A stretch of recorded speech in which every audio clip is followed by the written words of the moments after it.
नगरपालिकेच्या अध्यक्षा आदरणीय निकमताई, बनसोडताई, दुर्गाताई आणि समोर खरं म्हणजे देवदास पाटील लोखंडे, डॉक्टर पाखरे साहेब, आदरणीय श्रीराम पाटील महाजन, गव्हाणेजी, केशवराव पाटील तायडे, आबा, आमचे मित्र अशोकदादा सूर्यवंशी, रमेश पाटील साळवे, रामजी कटारिया, कौतिकजी मोरे, आबा जिल्हा प्रमुख पवार साहेब, ते जरा नवीन आहे, जरा इकडे राम राम करा. हे नवीन जिल्हा प्रमुख आहे आपले पवार साहेब. सर्व सन्माननीय व्यासपीठ, कारण की वेळेचे अभाव, वेळेची कमी आहे थोडी. साहेबाला मुंबईला जायचं आहे, आदरणीय गुलाबरावजी सोबत मलाही मुंबईला जायचं आहे आणि आमचे सर्वांचे आपले नेते आदरणीय रावसाहेब पाटील दानवे यांना जम्मू काश्मीरला जायचं आहे. नाही खरं कार्यक्रम होता त्यांचा. मी त्यांना विनंती केली की साहेब, आपल्या आदरणीय गुलाबरावजी पाटील साहेबांनी आम्हाला इतकी मोठी योजना दिली आपल्या सिल्लोड सोयगाव तालुक्याला, ते आपल्या शहरामध्ये येत आहे, आपल्या तालुक्यामध्ये येत आहे. आपण आपला अनमोल वेळ दिला तर निश्चित लोकांमध्ये आपण जशी युती केली आणि युतीचं सरकार आला, जुना सरकार, जी पहिली युती आणि आत्ताची युती, आता दिल्लीपासून तर गल्लीपर्यंत लाईन क्लिअर आहे. कुठेही काही ताण नाही. जितका पैसा लागतो तितका पैसा केंद्र सरकार देते, राज्य सरकार घेते आणि राज्य सरकारचा हिस्सा टाकल्यानंतर मला वाटतं या महाराष्ट्रामध्ये पहिल्यांदा इतका मोठा क्रांतिकारी निर्णय आदरणीय गुलाबरावजी पाटील साहेबांनी घेतला का प्रत्येक गावाला, खेड्यापाड्याला, वाडी वस्ती तांड्यापर्यंत शुद्ध पाणी जावं. अर्ध्या जे काही रोगराई असतं, अर्ध्या ज्या बिमाऱ्या असतात त्या पाण्यामुळे होतात, याची जाणीव आदरणीय गुलाबरावजी पाटील साहेबाला आहे. त्यांनीही ग्रामीण भागातून एक शेतकरी कुटुंबातून जन्मलेला माणूस आणि सर्वसामान्य कार्यकर्त्याच्या भावना जाणून घेणारे आणि विशेषतः सर्व लोकांना घेऊन सोबत जाणारे, महाराष्ट्रामध्ये त्यांची एक आगळी वेगळी ओळख आहे का सर्वसामान्य कार्यकर्ता म्हणून त्यांनी राजकारणाची सुरुवात केली. आणि आज महाराष्ट्र राज्यामध्ये ज्या ज्या ठिकाणी गुलाबराव जातात त्या त्या ठिकाणी लोकांचा काही बोलवायची गरज नसते. लोक येतात आणि कोणी नाही आलं तर मी आणि रावसाहेब पाटील असले का बाकी लोक आपोआप येतात. त्यांना माहीत आहे का आज काहीतरी मिळणार आहे. परंतु आज आम्ही दोघंही तुमच्या तालुक्याचे आहे. तुमच्या आशीर्वादाने, तुमच्या मदतीने, आपल्या सर्वसामान्य माणसाच्या आशीर्वादाने सन्माननीय मुख्यमंत्री एकनाथरावजी शिंदे साहेब झालेले आहेत. त्यानंतर देवेंद्रजी या राज्याचे उपमुख्यमंत्री झाले. तेव्हापासून जे गतिमान सरकार चालू आहे, आपण ही अनेक वर्षात राजकारण करतोय, इतका निधी, इतका पैसा, सर्व नियोजनबद्ध देण्याचा पवित्र काम कोणी केलं असेल तर आदरणीय एकनाथ शिंदे साहेबांनी आपल्या मतदारसंघापासून तर अनेक मतदारसंघापर्यंत ज्या ज्या अडीअडचणी आहे ते सर्वसामान्य माणसाच्या अडीअडचणी कशी सोडवावी, कशा पद्धतीने सोडवावी, यासाठी दोघंही मुख्यमंत्री आणि उपमुख्यमंत्री महोदय जे निर्णय घेतात त्यामधला महत्त्वाचा निर्णय त्यांचा जो आहे तो पाणी पुरवठा. आणि पाणी पुरवठा असा आहे का हा पाणी पुरवठा फक्त पहिल्यासारखा पाणी पुरवठा नाही आहे का. योजना आली, कधी टाकी झाली, कधी पाईपलाईन झाली, कधी विहीर खणली काका तर त्याला पाणीच लागत नाही, पाणी आला नाही तर गावामध्ये फक्त. आणि आमच्या ज्या बहिणी बसलेल्या आहेत त्या मोठ्या संख्येने, यांना सर्वात महत्त्वाची अडचण येते पिण्याच्या पाण्याची. पुरुष कुठून तरी आपापल्या पद्धतीने पाण्याची व्यवस्था करतोय, परंतु महिला भगिनींना जे त्रास होतोय त्यांचा त्रास दूर करण्याचा पुण्याचा काम आदरणीय गुलाबरावजींनी आपल्या सिल्लोड सोयगावसाठी 1000 कोटी रुपये, 655 कोटी रुपयाची योजना ही आपल्याकडची, 400 कोटी रुपये जिल्हा परिषदला दिले.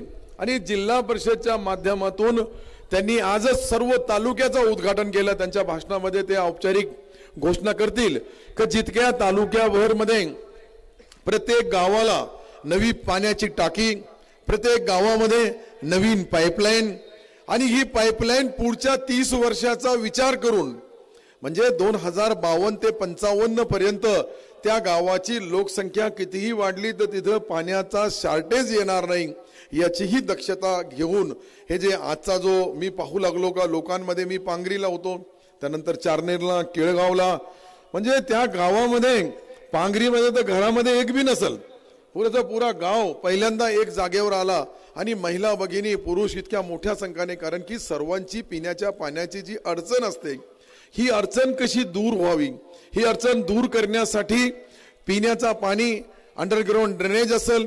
आपल्या शहरालाही आपण पाहिलं का सिल्लोड तालुक्याची रचना अशी झालेली आहे का अर्धा पाणी आपला तापी खोऱ्यामध्ये जातो, अर्धा गोदावरी खोऱ्यामध्ये जातो आणि जानेवारी फेब्रुवारी मध्ये आपल्याला पियाला पाणी राहत नाही.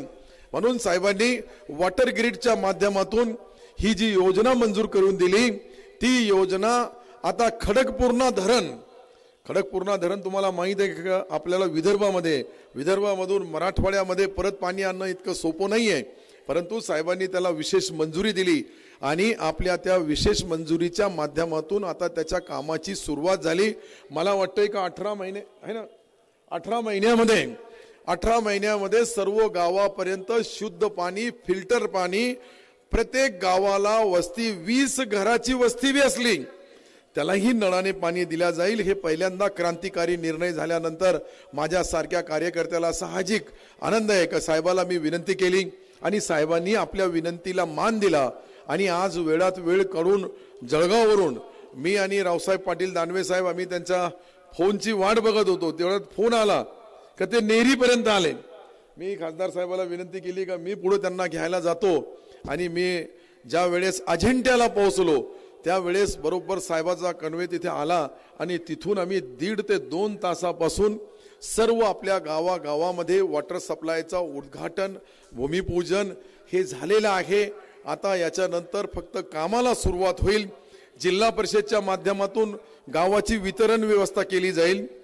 टाक्या ही जिल्हा परिषद बांधल आणि विशेषतः हे MGPच्या माध्यमातून वॉटर ग्रीडचा पाणी बाहेरून येईल आणि बाहेरून पाणी आला तर निश्चित त्याचा परिणाम तुम्हाला मला भविष्यामध्ये पिण्याचा पाणी शुद्ध मिळेल.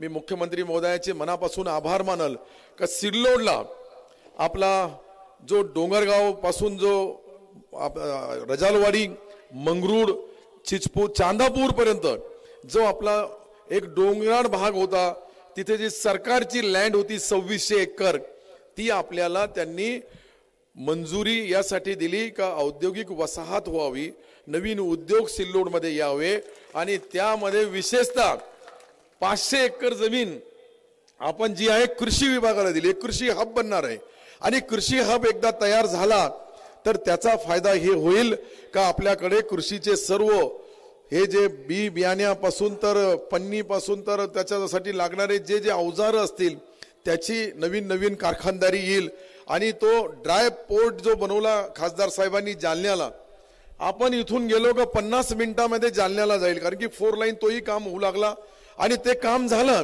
का 50 मिनिटांमध्ये आपला झालेला तयार माल तो आपण आपल्या तिकडे पाठवला तर निश्चित त्याचा फायदा आपल्या सिल्लोड पासून तर जालन्यापासून तर भोकरदन पासून आपल्याला होईल. याचा पहिल्या टप्प्याची सुरुवात मला असं वाटतंय का सामंत साहेब उदयजी येतील आणि 1-1.5 महिन्यामध्ये त्या आपल्या इंडस्ट्रीज एरियाची सुरुवात होईल आणि त्यासाठी आपल्या बेरोजगार जे काही आपले युवक आहे त्यांना 10,000 लोकांच्या हाताला काम मिळेल अशी योजना आपण त्या ठिकाणी आणलेली आहे आणि त्याचा शुभारंभ ही लवकरात लवकर होणार आहे. अनेक रेल्वेसाठी आजच मी आणि आपले रेल्वे मंत्री आदरणीय रावसाहेब पाटील दानवे साहेबांची चर्चा झाली. त्यांनी दिल्लीला माझ्या समोरच फोन लावला. त्याच्यामध्ये काही तत्वता काही छोट्या गोष्टी आहे की त्या गोष्टी अजून आपल्याला करायच्या आहे. त्यांना शेवटी व्यवहार बिझनेस करताना किती पैसे येतील, तिकीट किती फटतील, त्याच्याऐवजी माल वाहतूकमध्ये कसा कन्वर्ट, माझ्या समोर जे खासदार साहेब बोलले निश्चित मला असं वाटतंय की येणाऱ्या 6 महिन्याच्या आत आपला रेल्वे लाईन मंजूर झाला. त्याला 2-4-5 वर्ष लागू शकतात, परंतु आपण एकदा या ट्रॅकवर आलो तर त्याचा फायदा निश्चित आपल्या तालुक्यापासून तर सोयगाव तालुक्यापर्यंत मिळेल आणि वाहतुकीसाठी सर्वात स्वस्त दराने आपला तसा प्रवास करणं फार अवघड आहे आणि आपण या माध्यमातून कदाचित प्रवास केला रेल्वेचा तर 1 रुपया जो खर्च इकडे येतो तिकडं 10 पैशामध्ये आपण जाऊ शकतो. समजा 10 रुपये लागतात तर 1 रुपये रेल्वेच्या खर्चामध्ये कुठेही जगाच्या देशाच्या अनेक गावापर्यंत आपली कनेक्टिव्हिटी वाढेल आणि एकदा ही कनेक्टिव्हिटी वाढली. आपण गेल्या वेळेस मेडिकल कॉलेजचं उद्घाटन केलं, त्यावेळेस पाणी पुरवठाच्या बाबतीत आपण औपचारिक घोषणा CM साहेबाला करायला लावली परंतु आज मंत्री महोदयांनी सिरसाळा तांडा सहित 4 गावं, त्यानंतर केळगाव सहित अजून 3 गावं, असे 6 गावं. पहिला काम आहे 18 कोटी रुपयाचा, दुसरा काम आहे 6 कोटी रुपयाचा, तिसरा चारनेर आणि 4 गावं पाणी पुरवठा 9 कोटी 87 लाख. असे एकंदरीत पाहिलं तर आपले 655 कोटी, हे सर्व हजारो कोटी रुपयाची कामं आपल्या ज्या गावामध्ये आता पूर्णामध्ये काही दिवसानंतर उपमुख्यमंत्री महोदयाच्या हस्ते त्याचाही आपल्याला भूमिपूजन करायचं आहे. जे आपल्याकडं बॅरेजेस बनवू लागलो आपण, त्या बॅरेजेसची बी अंतिम टप्प्यामध्ये आता निविदा प्रक्रियामध्ये येईल आणि 2-4 महिन्याच्या आत त्याचीही कामाची सुरुवात होईल. हे टप्प्याटप्प्याने सूतगिरणीची मंजुरी झाली, त्याचे टेंडर आता फायनल झाले, साहेबांनी त्याचं भूमिपूजन केलं. त्या निमित्ताने शेतकऱ्याचा जो माल आहे त्या मालाला चांगला भाव मिळेल. एकदा सूतगिरणी झाली का 100 रुपये तरी क्विंटल मागं आपल्या शेतकऱ्याला आपण फायदा देऊ शकतो. अशा पद्धतीच्या छोट्या छोट्या योजना आहेत आपल्याकडं. मका प्रक्रिया करण्यासाठी जिनिंगमध्येच आपण त्या ठिकाणी स्टॉक करण्याचा एक प्रस्ताव शासनाला दिलेला आहे. त्यानंतर मका संशोधन केंद्र, तोही आपण 25 कोटी रुपयाचा सिल्लोडला मंजूर केला. महाराष्ट्रभर जी मकाचा नवीन वाण लागल, नवीन संशोधन जे लागल ते सिल्लोडला होईल आणि सिल्लोडच्या माध्यमातून हे बियाणे राज्यभर देशभर दिल्या जातील. अशा पद्धतीने थोडे थोडे का होत नाही, परंतु आपण आपल्या कामाला सुरुवात केली आणि आता मोठ्या प्रमाणावर त्याचा आपले निवडणूक 2 वर्ष बाकी आहे, परंतु 1.5 वर्षामध्ये हे सर्व काम अंतिम टप्प्यात राहील किंवा पूर्ण झालेले राहील, लोकार्पण झालेला राहील. हे आपल्या लोकसभा विधानसभेच्या अगोदर, आणि आता लोकसभाही तुमच्या समोर आहे आणि विधानसभाही तुमच्या समोर आहे. पहिले काही कार्यकर्त्याला अडचण येत होती रावसाहेब पाटील दानवेच्या, अजून काही आहे ते टप्प्याटप्प्याने होऊन जातील. त्यांच्या लोकांना काय बोलावं कसं बोलावं ते करतील विचारे, या कामामध्ये हुशार आहे ते. आणि आपण आपल्या कार्यकर्त्यांनी सर्वांनी आदरणीय एकनाथ शिंदे साहेबांच्या नेतृत्वाखाली आपण ज्या कामाला सुरुवात केली त्यांचा आदेश आपल्यासाठी अंतिम राहील. हे आपल्या प्रत्येक कार्यकर्त्यांनी एक लक्षात ठेवा का शेवटी राजकारण काही असो, परंतु छत्रपती शिवरायांच्या ह्या पवित्र महाराष्ट्रामध्ये मराठी माणसाला न्याय देण्याचं काम ज्या पद्धतीने एकनाथ शिंदे साहेब करू लागले, आमचे गुलाबराव, आणि गुलाबरावच्या बद्दल मला काही बोलायची गरज नाही, मी प्रत्येक वेळेस बोलतो. मी बोलायला सुरुवात केली तर 1 तासही बोलायला लावलं तरी मला कमी, मला माहीत आहे. पण मला सर्वांना एकच विनंती आहे की शेवटचा भाषण झाल्याशिवाय कोणीही हलू नये. आपल्यामध्ये एक आहे का कोणी घंटा आले 2 घंटे 11 वाजेपासून तुम्ही बसलेले, मला त्याची जाणीव आहे. मी म्हणून खालचे कोणालाही बोलण्याची संधी दिली. आम्ही 3च आहे, 3 मधून हे 2 महारथी आहे. ते महारथीचाही भाषण ऐकावं लागतं. हे महाशक्ती नाही पण महारथी आहे. आणि त्यांचे बोल आपल्याला ऐकायचे. म्हणून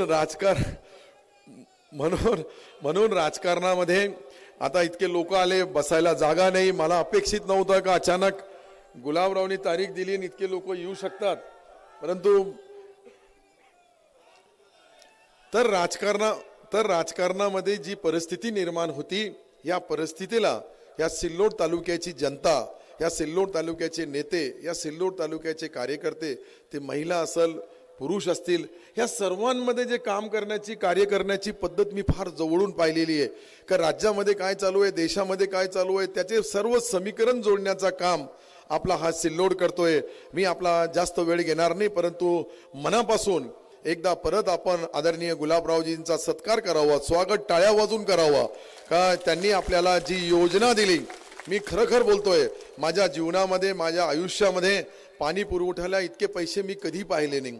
जे पुऱ्या राज्याचा बजेट असायचा तितका बजेट आपल्या सिल्लोड तालुक्याला दिले. राज्य सरकार महाराष्ट्रामध्ये 1 वर्षामध्ये जे पैसे खर्च करत होते तितके पैसे आपल्या सिल्लोड तालुक्याला वॉटर सप्लायसाठी आदरणीय गुलाबरावजींनी जी मदत केली, जी मंजुरी दिली, ते उल्लेखनीय आहे. मी त्यांचा एक मित्र म्हणून मला ज्या ठिकाणी कृषी विभागाच्या वतीने जे ते आदेश देतील त्याची 100% अंमलबजावणी केल्याशिवाय राहणार नाही.